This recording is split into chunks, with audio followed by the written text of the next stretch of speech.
we divide 286 by 5 in a long division method.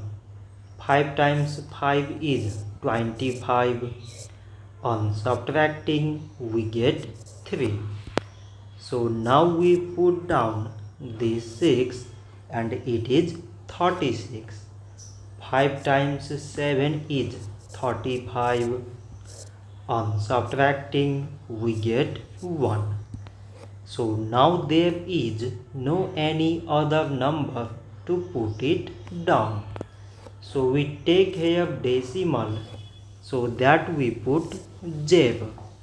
So it is 10 and 5 times 2 is 10. On subtracting we get 0. So 286 divided by 5 is 57.2.